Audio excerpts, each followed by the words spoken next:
Captain Jiho stood on the bridge of the U.E.'s Indomitable, watching the stars blur past the view screen. His ship was 3 days into a routine patrol along the outer rim when the communication system came alive with an incoming transmission. Voice on the other end belonged to Elder Therex, leader of the Valoran people. "Captain Jiho, my friend, I hope this message finds you well." The old Valoran's voice carried a weight that made Jiho straighten in his chair. "I must speak with you about urgent matters. The Galactic Council has given us an ultimatum." Jiho felt his jaw tighten. He had known this day might come. For 15 years, humanity and the Valorans had stood together in a galaxy that seemed determined to keep them apart. When Earth had first pushed beyond its solar system in 2372, most alien species had treated them like ignorant children. The Galactic Council, ruled by the ancient Tekran Empire and their allied species, had refused to grant humanity membership. They had drawn strict boundaries around human territory and warned Earth to stay within them. Only the Valorans had been different.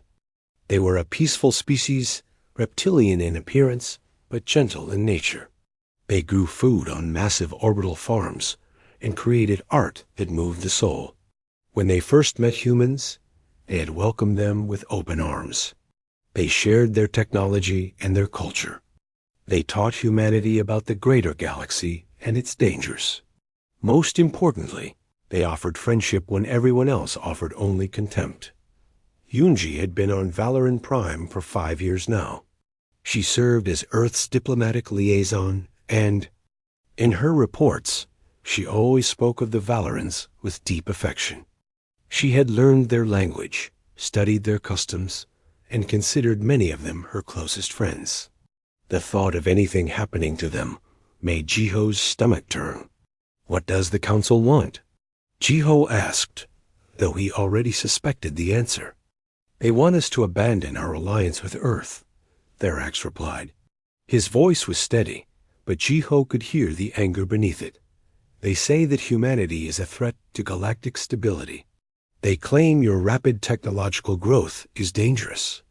They have given us 30 days to sever all ties with your people, or face what they call economic sanctions."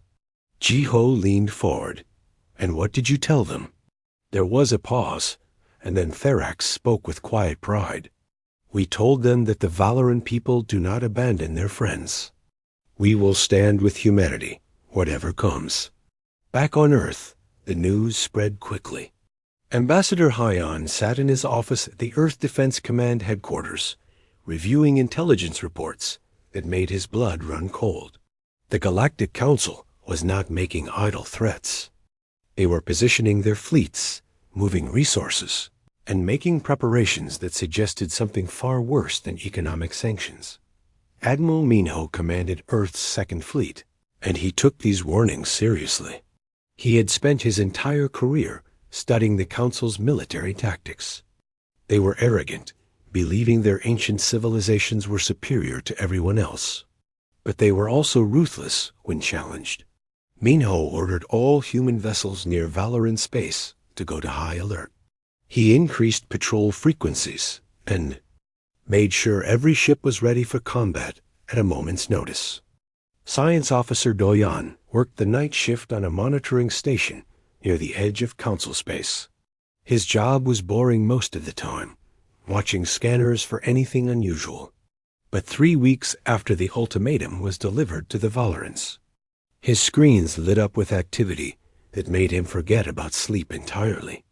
Ships, hundreds of them, all bearing Tekran Empire signatures, along with vessels from a dozen other Council species. They were moving in formation, their course set directly for Valoran Prime. Doyan's hands shook as he sent the emergency transmission to Earth Defense Command. Admiral Minho received it while he was having dinner with his family. He dropped his fork and ran for the command center, his food forgotten. "Get me Fleet Admiral Siajun," Minho barked at his communications officer. "And recall every ship we have in that sector. Do it now." Fleet Admiral Siajun was humanity's highest-ranking military officer, a man who had commanded ships in the early days of Earth's expansion and had fought in every major skirmish against hostile aliens. When he heard the news, his face went pale. He knew what this meant. The Council was not planning sanctions. They were planning war. Captain Jiho received his orders while the Indomitable was docked at a human outpost for supplies. Return to Valoran space. Maximum speed. Protect our allies. He did not hesitate. Within 10 minutes, his ship was racing through space faster than safety regulations allowed. But even as he pushed his engines to their limits, Jiho knew he was too far away. The Indomitable was 3 hours from Valoran Prime. The Council fleet would arrive in less than 1. He tried to reach Yunji on the surface. Her communicator beeped several times before she answered. She sounded happy, unaware of the approaching danger. Jiho, how wonderful to hear from you. I was just at the Central Gardens with the Rex. You should see the new flowers they have grown. The colors are absolutely... Yunji, listen to me carefully, Jiho interrupted. A Council fleet is heading your way. Hundreds of ships. You need to evacuate. Get to a shelter. Get underground. Do it right now. There was silence on the other end. Then Yunji's voice came back, quieter now. How long do we have? Less than an hour. Maybe less. I am coming as fast as I can, but I will not make it in time. Please, Yunji, get somewhere safe. I will warn Therax, she said. Thank you for calling, Jiho. Tell my family I love them. The connection cut off. Jiho wanted to scream, but he was a captain. He had a crew depending on him. He turned to his navigation officer. Faster, he ordered. I don't care if we burn out the engines. Faster. On Earth, billions of people watched their screens as the news spread. A Council fleet was approaching Valoran Prime. President Jiwan addressed the planet from her office, her voice calm, but her eyes showing her concern.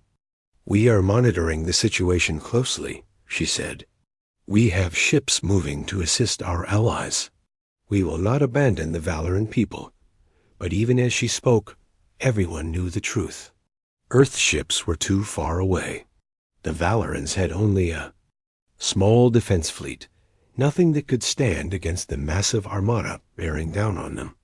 Elder Therax stood in the council chambers on Valoran Prime, surrounded by his people's leaders. They had activated what few military vessels they possessed. They had sounded the planetary alarms. Millions of Valorans were rushing to underground shelters. Will Earth arrive in time? One of the younger counselors asked. Therax looked at the ceiling, as if he could see through it to the stars beyond. No, he said quietly. But they will remember us. Humanity never forgets their friends. The Council. Fleet emerged from hyperspace, like a swarm of locusts. 300 warships appearing in perfect formation around Valoran Prime. Captain Jiho watched it happen on his long-range scanners, still 2 hours and 40 minutes away. His hands gripped the arms of his command chair, so hard his knuckles turned white. Can we go any faster? He asked his engineer, though he already knew the answer. Sir, we are already exceeding maximum recommended speed by 18%. If I push harder, we risk a core breach. Jiho nodded slowly. He understood. But understanding did not make it easier to watch what came next. The Valoran Defense Fleet moved to intercept. 40 small ships against 300 massive warships. It was like watching children try to fight giants. The first exchange of fire lasted less than 30 seconds.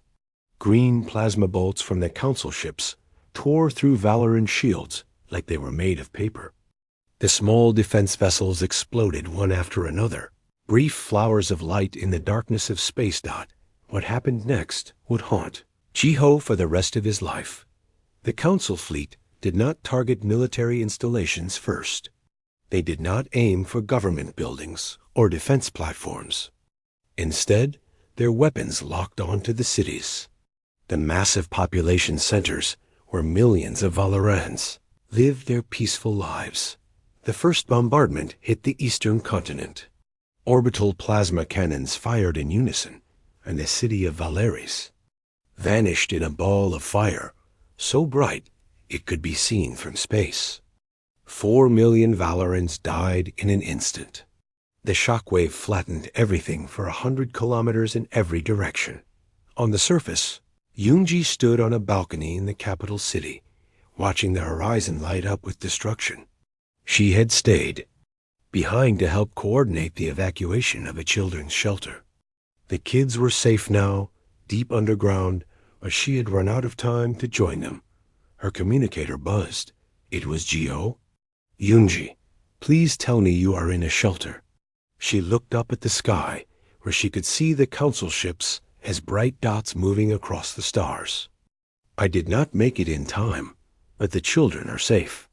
That is what matters." "No," Jiho said, and his voice cracked. "You need to run. Find somewhere. Anywhere." "There is nowhere left to run," Yunji said softly. She pulled out her personal recorder and set it to transmit directly to Earth. "Jiho, I need you to do something for me. Tell them what happened here. Tell them everything. Do not let the galaxy forget the Valoran people. Promise me." "I promise," Jiho whispered. Another bombardment struck the northern hemisphere, then the southern. The council fleet worked systematically, destroying city after city with cold efficiency. They were not trying to win a war. They were trying to eliminate an entire species. Elder Therax broadcast from deep within the planetary defense bunker. His message went out on all frequencies, reaching across the galaxy. "To all who hear this, remember that the Galactic Council did this. They did not attack soldiers. They murdered civilians. They killed children. They committed genocide because we dared to be friends with humanity." His transmission was cut off as a kinetic bombardment cratered the ground above his bunker. The entire structure collapsed, crushing everyone inside. On Earth, the broadcasts were being received in real time. Every news station showed the same terrible images. Cities burning, forests on fire, oceans boiling from the heat of orbital strikes. The systematic destruction of an entire world. People gathered in public squares to watch, tears streaming down their faces. They watched the Valoran distress calls grow weaker and weaker as fewer survivors remained to send them.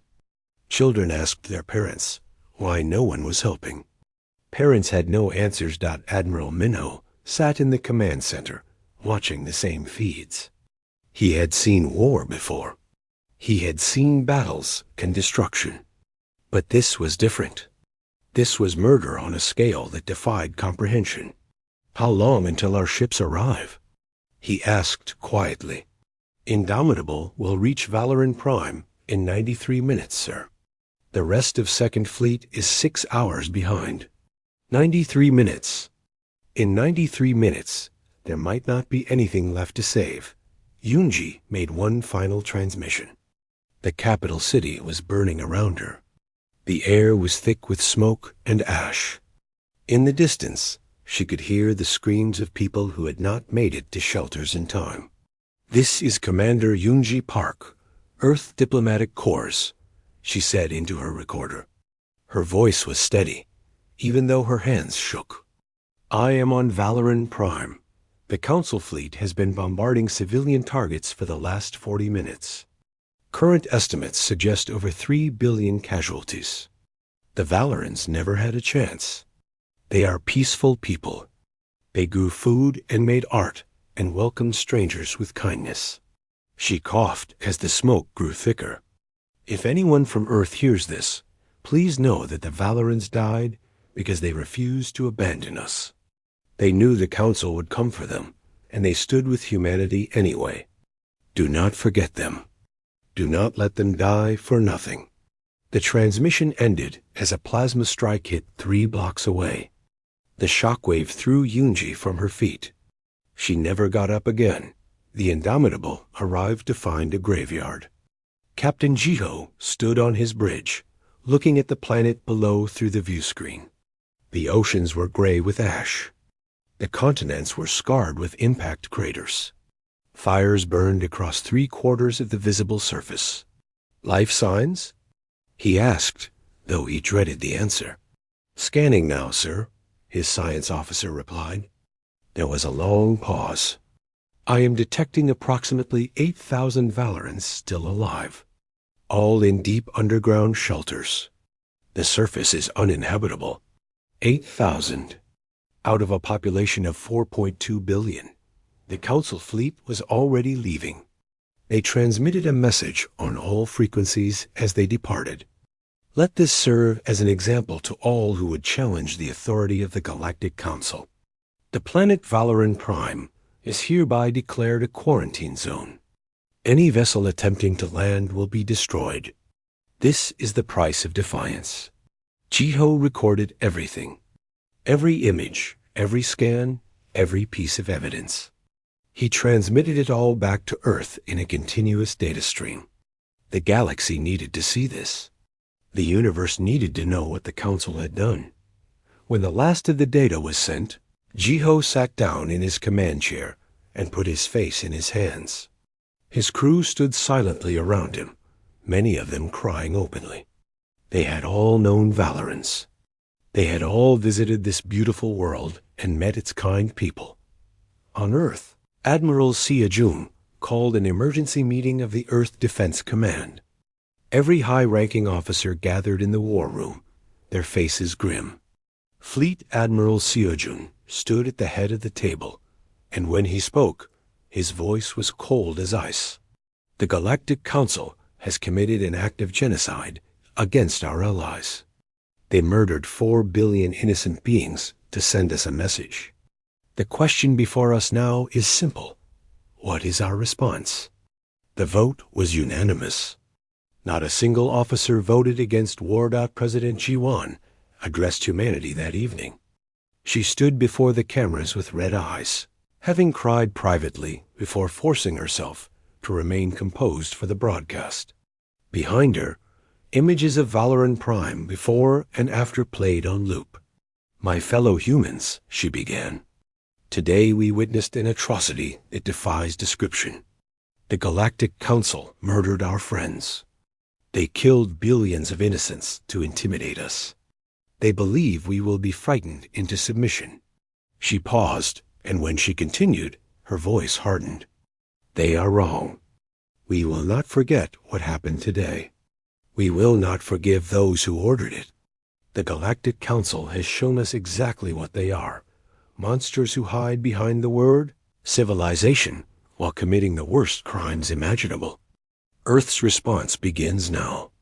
We will have justice for the Valoran people, no matter what it costs. Across the planet, in every city and every home, humans made the same decision. The shipyards began working around the clock. Factories retooled for military production. Recruitment offices saw lines that stretched for blocks. Humanity was going to war about the shipyards around. Mars burned bright enough to be seen from Earth with the naked eye. Day and night, workers assembled warships at a pace that would have been impossible before the massacre. Engineer Taeyeon barely slept anymore. He moved from ship to ship, overseeing installations and making sure every vessel was ready for combat. How many do we have ready? Admiral Mino asked during one of his inspection tours. Taeyeon consulted his datapad, his eyes red from exhaustion. As of this morning, 1,873 combat-ready vessels. We have another 200 in final stages. They will be ready within the week. Min-ho nodded. 2,000 warships. The largest fleet humanity had ever assembled. It still seemed like too few when facing an enemy that controlled 60 species and thousands of worlds. The ships gathered at Rally Point Odin, a designated area of space beyond Neptune. Captain Jiho brought the Indomitable into formation alongside 700 other vessels in Battle Group 3. Around them, 6 other battle groups took their positions. Dreadnoughts the size of cities. Heavy cruisers bristling with weapons. Destroyers and frigates moving in coordinated patterns dot at the center of it all. The U.E.'s Retribution held position. The super dreadnought had been under construction for 5 years, meant to serve as humanity's flagship in times of peace. Instead, it would lead them into the largest war they had ever fought. Fleet Admiral Seojun stood on its bridge, looking at the tactical display, showing every ship under his command. 2,000 ships, he said quietly to Admiral Minho, who stood beside him. Do you think it will be enough? It has to be, Minho replied. While humanity prepared for war, the Galactic Council met in their chambers on the capital world of Tekros. Arbiter Velmoth, leader of the Tekran Empire, addressed the assembly with barely concealed contempt. The humans are gathering their little fleet, he said, his voice dripping with mockery. They believe they can challenge the might of the Council. They are children playing at war, and we will discipline them as we discipline the Valorans. Not all Council members shared his confidence. Representative Kalax of the Dendron species stood to speak. The humans have advanced faster than any species in recorded history. Their technology is impressive. Perhaps we should consider negotiation. Velmoth's eyes narrowed. The time for negotiation ended when they refused to accept their place. We will mobilize our forces and crush this rebellion before it spreads. But the Council did not mobilize their full strength. They were too arrogant, too certain of their superiority. Instead of thousands of ships, they gathered only 600 at the border of their territory, confident it would be more than enough to send humanity running back to their little corner of space on Earth. Dr. Yuna worked in a laboratory buried 3 kilometers beneath the surface. She had spent the last decade studying captured Council technology, learning how their weapons worked, finding their weaknesses. Now she had 3 months to turn that knowledge into something that could change the course of a war. She called it the quantum disruptor. Traditional weapons fired energy or projectiles. This weapon did something different. It created localized quantum instabilities that tore apart the molecular bonds holding matter together. When it hit a ship's shields, the shields did not just fail, they ceased to exist. It works in theory, she explained to a room full of military officers. But we have never tested it on anything larger than a shuttle. We do not have time for extensive testing, Admiral Seojan said. Can you install them on our ships? Yuna nodded slowly. I can have prototypes ready in 2 weeks, but I cannot guarantee they will not malfunction. The power requirements alone could overload standard reactors. Then we will upgrade the reactors. Give me a list of what you need. Weapons Officer Hanuel oversaw the installation across the fleet. He worked with Yuna's team to mount the new quantum disruptors alongside traditional weapons.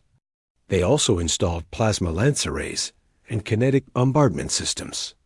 Every ship became a floating arsenal of humanity's most advanced technology. Captain Jiho watched as technicians installed a quantum disruptor on the Indomitable's forward hull. Will it work? He asked Hanuel, honestly. I have no idea. But Dr. Yuna is brilliant. If anyone can make it work, she can. 3 weeks before the fleet was scheduled to depart, Fleet Admiral Seojon transmitted a message to the Galactic Council. It was broadcast on every frequency, sent to every Council world, made available for anyone in the galaxy to see. My name is Fleet Admiral Seojun of the United Earth Defense Forces, he began. The camera showed him in full dress uniform, standing on the bridge of the Retribution. I speak to you today to present formal charges against the Galactic Council and the Tekran Empire. He listed every crime. The unprovoked attack on Valoran Prime, the deliberate targeting of civilian population centers, the use of weapons of mass destruction on agricultural and residential areas, the murder of 4 billion innocent beings. You wanted to send humanity a message, Seojan continued, his voice hard as steel. You wanted to show us what happens to species who refuse to submit to your authority. Consider this our reply. We are coming. We will not stop until justice is delivered. We will not negotiate. We will not show mercy to those who ordered this atrocity. You massacred our friends. Now you will answer for it. The transmission ended. Across the galaxy, billions of beings watched. Some were horrified. Some were excited. Many thought the humans were insane to challenge the Council. On the Indomitable, Jiho watched the Admiral's message with his crew gathered around him. When it ended, one of his junior officers spoke up. "Sir, do you think we can really win?" Jiho thought about Yoonji's final transmission. He thought about the 8,000 Valoran survivors hiding in underground shelters, the only remnants of a once thriving civilization. He thought about the cities that no longer existed and the children who would never grow up. "I do not know if we can win," he said honestly, "but I know we have to try. The Council thinks they can murder billions and face no consequences. We are going to prove them wrong." The fleet prepared to depart. Soldiers said goodbye to their families. Engineers made final checks on every system. Pilots ran through combat simulations until they could fly their routes in their sleep. Admiral Minho walked through the hangar bay of his flagship, looking at the faces of the men and women preparing for war. They were scared. They had every right to be, but they were determined too. Every single person in the fleet had volunteered. Every single one knew they might not come home. "Why are you doing this?" Minho asked a young pilot named Eziel. She looked up at him with clear eyes. "Because someone has to, sir. Because the Valorans deserved better. Because if we let the Council get away with genocide, what does that make us?" Minho nodded. That was why they were all here. Not for glory or conquest. For justice. For the simple principle that mass murder should not go unpunished. The day of departure arrived. 2,000 ships powered up their hyperdrives in perfect synchronization. Fleet Admiral Seojun gave the order from the bridge of the Retribution. "All ships, this is Fleet Admiral Seojun. Today, we carry the hopes of humanity and the memory of the Valoran people. We go to make the Council answer for their crimes. We go to show the galaxy that barbarism will not stand. All ships, engage hyperdrives. Operation Thunderstrike begins now." Space rippled and bent as 2,000 ships vanished, heading directly toward Tekran territory. Behind them, Earth watched and waited. Ahead of them, the Council prepared for a war they did not believe they could lose. Captain Jiho sat in his command chair as the Indomitable entered hyperspace. Beside him, a small picture of Yoonji smiled from the console. He touched it gently. "This is for you," he said quietly. "For you and every Valoran who died. We will not fail." The human armada raced through the void, carrying with them the fury of an entire species. The galaxy was about to learn what happened when humanity went to war. The human fleet emerged at the Chi, edge of Tekran space near a military outpost designated target. Zeta, 150 Council warships guarded a massive supply depot that fed resources to a dozen nearby systems. They were not expecting an attack. The Council had convinced themselves that humanity would never actually follow through on their threats. They were wrong. Admiral Minho commanded the first wave from his flagship. 400 human vessels appeared in perfect attack formation, weapons already charging. The Council ships scrambled to respond, trying to raise shields and power weapons. They were still organizing their defensive positions when the first quantum disruptors fired. The effect was devastating. Blue-white beams of energy hit Council shields and simply erased them. Matter at the quantum level came apart, and the protective barriers that should have absorbed the shots ceased to exist. Follow-up strikes with conventional weapons tore through exposed hulls like paper. "All ships, maintain formation and focus fire," Minho ordered calmly. Do not let them regroup. The battle was over in 17 minutes. 150 council ships became debris fields. Not a single vessel escaped to report what had happened. The supply depot was destroyed, along with enough resources to feed 3 council fleets for a month. As the smoke cleared, Minho's communication officer looked up with wide eyes. "Sir, we are receiving a transmission from Tekrin Command. They are demanding we explain our presence in council space." Minho allowed himself a cold smile. "Do not respond. Let them wonder." News of the attack spread through council space like wildfire. Velmuth convened an emergency session, his usual arrogance replaced by fury. How did they destroy an entire garrison in 17 minutes? What weapons are they using? The council's military advisors had no answers. They had studied human technology and found it primitive compared to council standards. These new weapons should not exist. "It does not matter," Velmuth declared. "Mobilize all border fleets. We will crush this human rebellion before it spreads." But humanity was not waiting for the council to organize a response. Fleet Admiral Seojun had planned for a lightning campaign, hitting multiple targets simultaneously before the enemy could coordinate their defenses. Over the next 4 weeks, human battle groups struck across a front spanning 200 light years. Captain Jiho led his squadron in the Battle of Ferex Nebula, where they held off 3 council battle groups while the main fleet completed its assault on a major shipyard. The fighting was fierce, and Jiho lost 30% of his ships, but they accomplished their mission. "Fall back to Rally Point 7, Jiho ordered as his damaged vessels limped away from the battlefield. Behind them, the shipyard burned, its construction facilities reduced to twisted metal. 12 new council dreadnoughts that would never be completed drifted as lifeless hulls. Humanity followed strict rules of engagement that Admiral Seojun had made clear before the campaign began. No civilian targets. No orbital bombardments of populated worlds. No war crimes. They would not become the monsters they were fighting. When Battle Group 5 captured a council prison facility holding political dissidents, the human commander ordered medical treatment for all prisoners before releasing them. When Battle Group 2 discovered a colony of Dendron refugees fleeing council oppression, Admiral Minho personally escorted them to safety before continuing his mission. The galaxy watched in amazement. Humanity was winning battle after battle, but they were fighting with honor. They were proving that justice and strength could exist together, that not everyone on the council was blind to what was happening. Representative Kalox sent a secret transmission to Earth, offering to share intelligence about council fleet movements. He included a warning.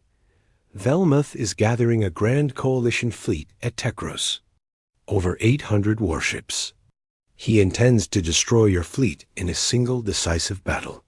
Admiral Seojun reviewed the intelligence in his ready room aboard the Retribution. 800 ships against his 1,400.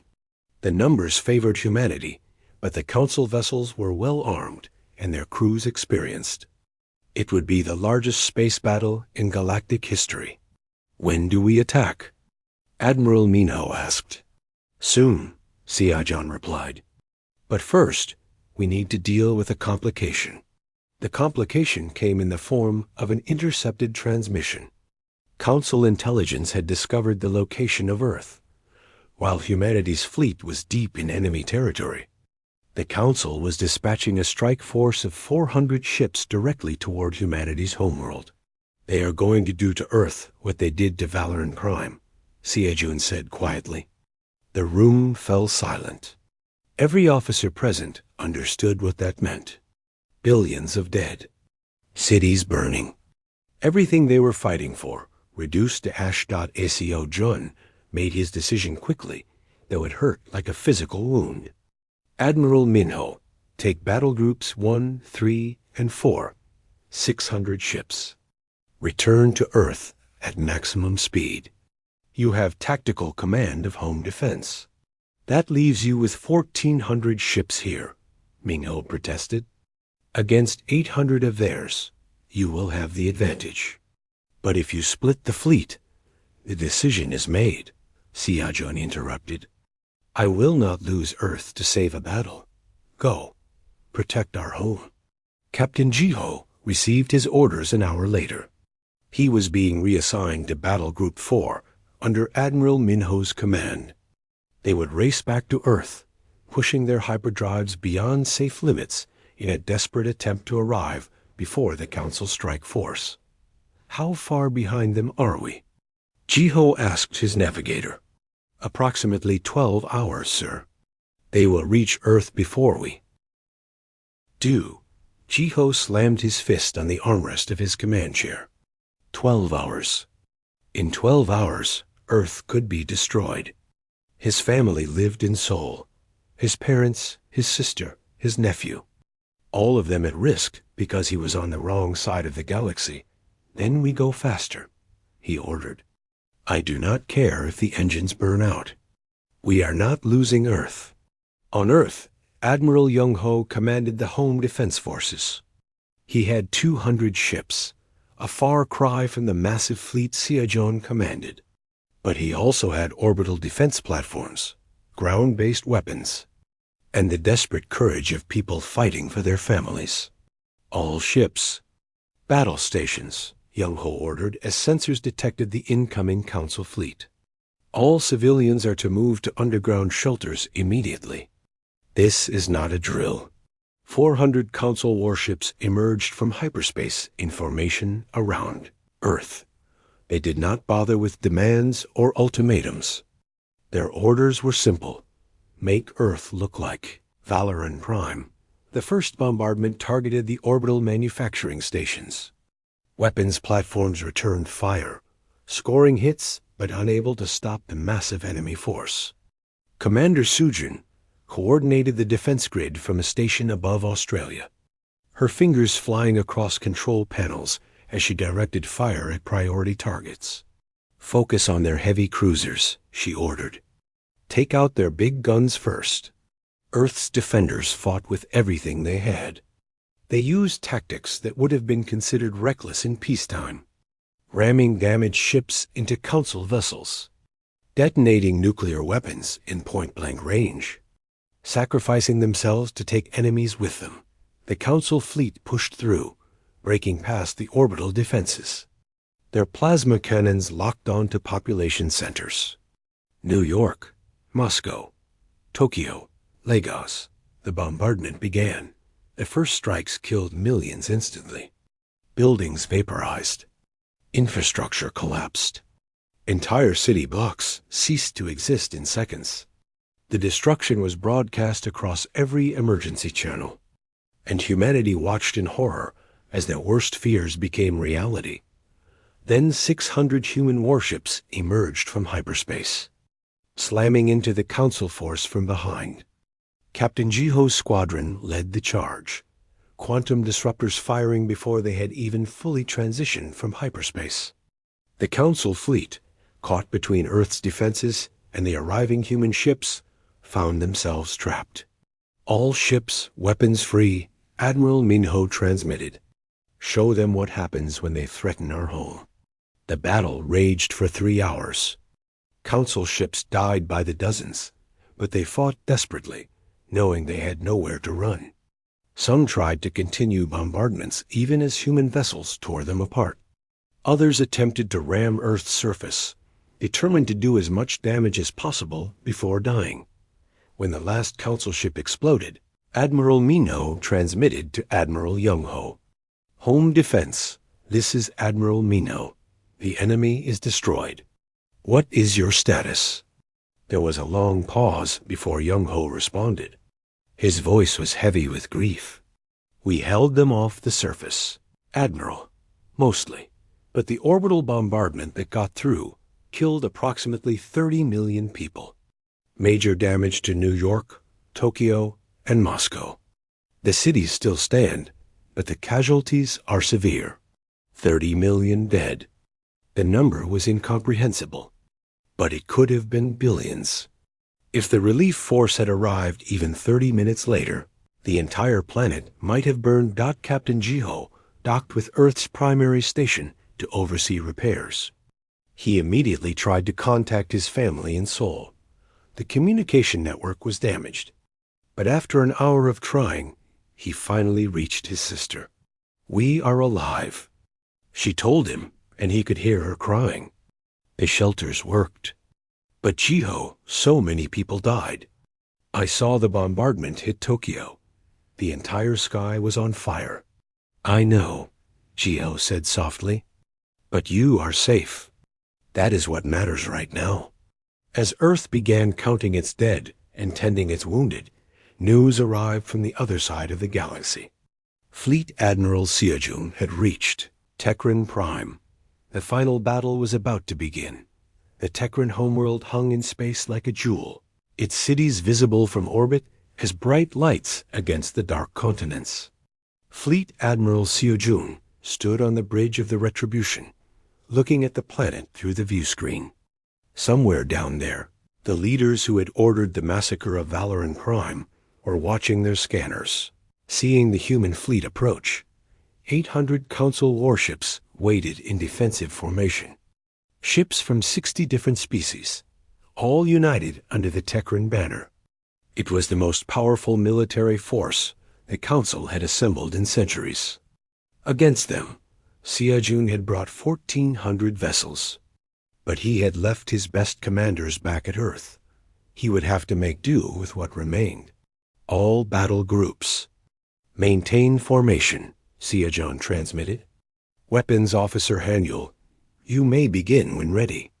Hanyul sat at his console aboard the Retribution, surrounded by displays showing every weapon system in the fleet. He had spent months preparing for this moment, running simulations and training crews. Now it was time to show the Council what humanity could do. "Quantum disruptors charged and ready," he reported. "Plasma lance arrays online.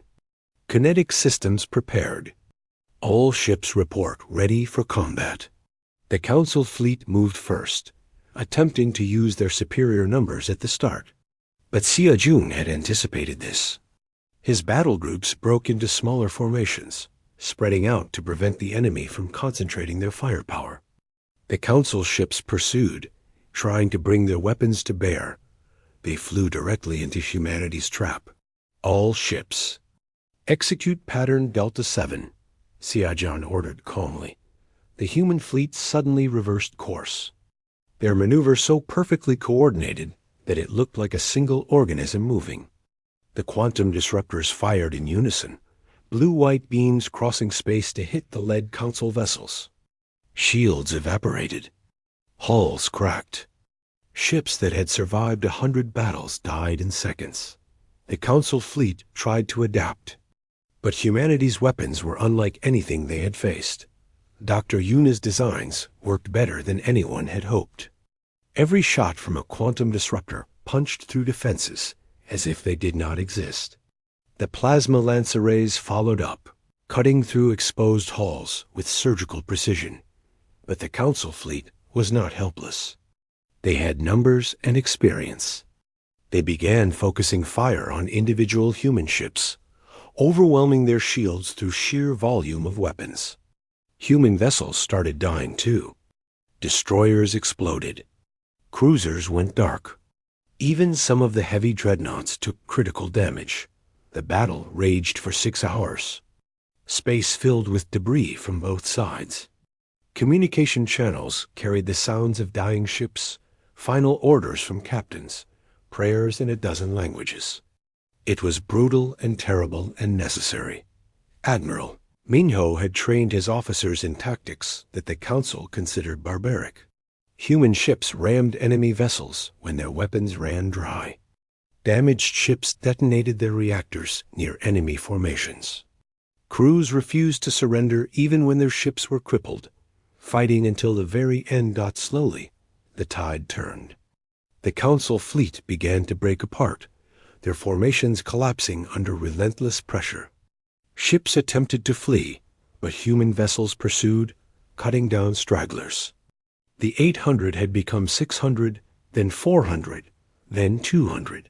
Finally, the Council Fleet Commander transmitted a message. We surrender. In the name of the Galactic Council, we request ceasefire. Seojun did not respond immediately. He looked at his tactical display, seeing the scattered remnants of the enemy force. Then he looked at the casualty reports from his own fleet. 300 human ships destroyed. 50,000 crew members dead.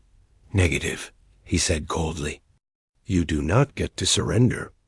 Not yet. He opened a channel to Tekran Prime. This is Fleet Admiral Seojun of Earth. You will bring Arbiter Velmoth and the Council leadership to orbit within 1 hour. They will face justice for their crimes. If they do not appear, we will consider your surrender invalid and continue combat operations. There was panic in the Tekran capital. Velmoth tried to flee, but his own guards arrested him. The Tekran people had watched the battle from the surface. They had seen their invincible fleet destroyed by the humans they had dismissed as primitives. They were terrified of what would come next. 53 minutes later, a shuttle launched from the planet carrying Velmoth and 6 other council leaders. They were brought aboard the Retribution in chains, their arrogance finally broken. Seojun met them in the hangar bay, surrounded by armed Marines. Velmoth looked at him with hatred in his eyes. You cannot do this, the Arbiter said. We are leaders of sovereign governments. We have diplomatic immunity. You murdered 4 billion civilians, Seojun replied quietly. You targeted children and families. You committed genocide. There is no immunity for that. He turned to his communication officer. Broadcast on all frequencies. Every species in the galaxy needs to see this. Cameras activated, showing the captured council leaders to billions of watching beings across space. Seojun stood before them, and when he spoke, his voice carried across the stars. These individuals ordered the destruction of Valoran Prime. They authorized the deliberate targeting of civilian populations. They committed genocide to send a message of fear. Today, humanity sends a different message. Mass murder will not be tolerated. War crimes will be punished. No one is above justice. He presented the evidence methodically. Video recordings of the bombardment. Communication logs showing the ord. Earths being given. Council records proving the attack was planned and authorized at the highest levels. The evidence was overwhelming and undeniable. The Galactic Council is hereby dissolved, Seojun declared. These individuals will face trial for crimes against sentient beings. Any species or government that wishes to object may do so now. The galaxy remained silent. No one came to the Council's defense. Too many species had suffered under their rule. Too many had watched the massacre of Valoran Prime and done nothing. Now they watched humanity deliver justice, and they were relieved someone finally had. Captain Jiho arrived at Tekran Prime 2 weeks later, leading a humanitarian mission. His orders were to begin the process of rebuilding not just the political structure, but also the trust between species. It was a task that would take years, but first he had another mission. He took a small ship from the Indomitable and flew to Valoran Prime. The planet was still scarred, its surface marked by craters and burned forests. But in the underground shelters, 8,000 Valorans had survived. Jiho landed near the largest shelter and waited as the survivors emerged. They moved slowly, blinking in sunlight they had not seen in months. Among them was Elder Serum, a young Valoran who had been Therax's apprentice. You came back, Serum said softly. We hoped, but we were not sure. We promised we would remember, Jiho replied. Humanity keeps its promises. He brought news that made the survivors weep with relief and grief. The Council had been defeated. Their leaders would face justice. And Earth was prepared to help rebuild Valoran Prime, no matter how long it took. Over the next year, human engineers and volunteers arrived by the thousands. They helped clean the atmosphere. They rebuilt cities. They planted new forests. It was hard work, and the scars would never fully heal, but life began to return to the devastated world. A memorial was erected in the rebuilt capital, listing all 4 billion names of those who had died. Commander Yoonji Park's name was among them, honored as a hero who had stayed to help others even when she could have escaped. Captain Jiho visited the memorial every time he came to Valoran Prime. Touching her name gently. The trial of the council leaders lasted 6 months. Representatives from hundreds of species attended, many presenting evidence of council atrocities that had been hidden for centuries. Velmuth and his co-conspirators were found guilty of genocide and crimes against sentient beings. Their sentences were broadcast across the galaxy, but punishment was not enough. Dr. Yuna proposed something more constructive, a new organization to replace the council, one based on mutual respect, actual justice, and the principle that might does not make right. She called it the Galactic Alliance. Dozens of species joined immediately. They had been waiting for someone to stand up to the council's tyranny. Humanity had done more than win a war. They had shown the galaxy that another way was possible. Fleet Admiral Siajon retired after the trials concluded. In his final address to Earth's military, he spoke not of victory, but of responsibility. "We showed the galaxy what humans can do when pushed to war," he said. "We fought with skill and courage and honor. But now comes the harder task. We must show them what we can build in peace. We must prove that the violence we inflicted was necessary and limited, not the beginning of our own tyranny."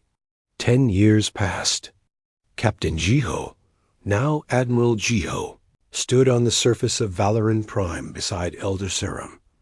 The planet had changed dramatically. New cities rose where the old ones had been destroyed. Forests grew thick and green across the continents. Children played in parks that had been built over former craters. The scars remained, but they were healing. "Thank you," Serum said, placing a clawed hand on Jiho's shoulder. "For everything. For coming back. For helping us rebuild. For remembering when others wanted to forget." Jiho looked up at the sky, where human and Valoran ships patrolled together, keeping the trade route safe. The Galactic Alliance had grown strong, with over 200 member species. The galaxy was not perfect, but it was better than it had been. "We will always remember," he replied. "That is what friends do. That is what humanity does. We remember our allies. We honor our promises. And we never forget those who stood with us." Elder Serum nodded slowly. The council thought they could break us with fear. Instead, they showed the galaxy what real friendship looks like.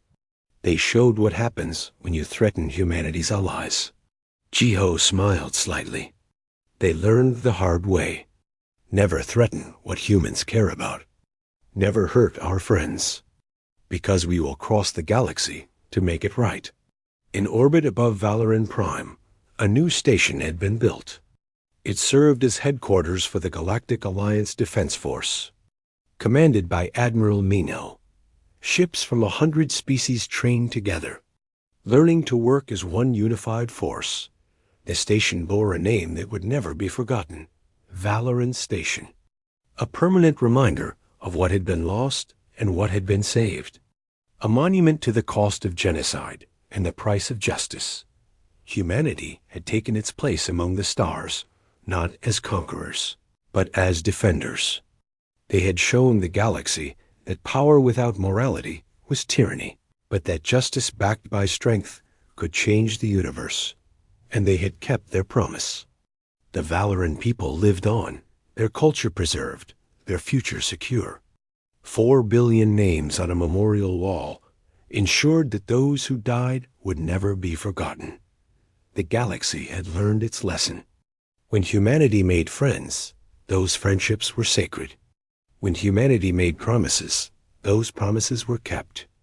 And when someone hurt humanity's allies, the response would be swift, terrible, and absolute. Never again would genocide go unpunished. Never again would the strong crush the weak without consequence. The age of the Galactic Council was over. The age of the Galactic Alliance had begun.